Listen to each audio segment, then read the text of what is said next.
आज हम पिछले वीडियो के अनुसार शुक्र तक तो हम बोल चुके हैं। आज हम शनि ग्रह के बारे में बोलते हैं।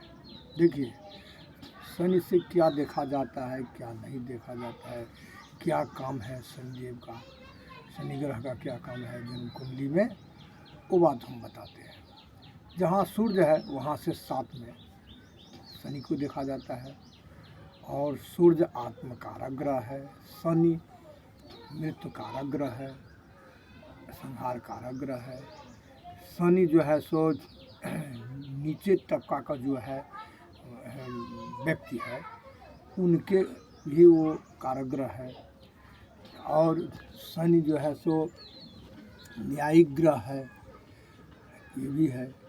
और इस सृष्टि में जो कुछ देखते हैं अनुचित कर्म कोई करता है उसको फल दंड देने में शनि समर्थ होते हैं और शनि उसको दंड देते हैं।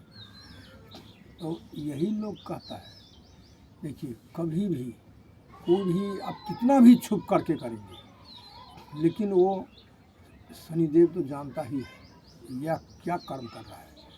करते चलो कर जब उनका ढैया शनि आता है और साढ़े साती आता है, साढ़े साती से ज़्यादा खराब ढैया शनि में करते हैं। जब शनि जो है सो से जहाँ राशि है, राशि से जन्म राशि से द्वादश स्थान में पहुँचने से साढ़े साती लग गया और द्वादश स्थान जो राशि है वो स्थान फिर आगे आता है। यही 2.5 वर्ष 7.5 वर्ष होता है। और ढैया शनि हुआ जो राशि से चतुर्थम स्थान अष्टम स्थान जो हुआ सो ढैया शनि हुआ। साढ़े साती से ज़्यादा खराबी ढैया शनि। वही इतना समय तक शनिदेव इंतज़ार करते हैं। जो कर्म आप किए हैं अनुचित कर्म घर में पिता के साथ या पिता आपके साथ या पत्नी के साथ अथवा जो व्यक्ति के साथ गंदा काम किए हैं, अनुचित काम, धर्म के विरुद्ध काम, वो सब शनिदेव जब उनके समय आता है साढ़े साती ढैया तो वो ऐसे भोगाता है जो उसका उदाहरण बन के खड़ा हुआ है। ये देखिए दुर्योधन को जो है सो नष्ट भ्रष्ट करने में शनिदेव का ही हाथ है। जो उसी का उस समय में साढ़े साती पहुँच गया था, लेकर के उनको सर्वनाश कर दिया।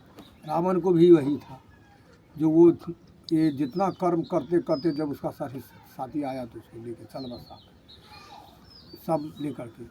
विक्रमादित्य को भी वही था साढ़े साती, जो वो तेली का नौकरी करना पड़ा, हाथ पांव सब कट गया। और ऐसे बहुत युधिष्ठिर को भी यही था। साढ़े साती में वो बउआते एकदम अनुचित कर्म ही, नहीं तो धर्मराज युधिष्ठिर ऐसा कर्म कर ही नहीं सकता था, लेकिन उन्होंने उनके कर्म में ऐसा खोट था, वो खोट के कारण उसको ऐसा जो है सो हो गया उनसे।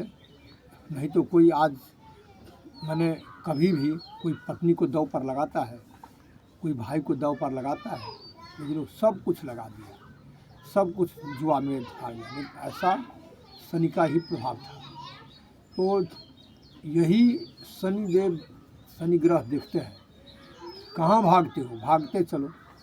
वो आज तक कोई विद्वान हो, धार्मिक हो, संत हो, महात्मा हो अथवा बलिष्ठ से बलिष्ठ आदमी हो और कितने अथी हो, लेकिन वो न्यायिक ग्रह है, वो कभी अनुचित कर्म सहता नहीं है।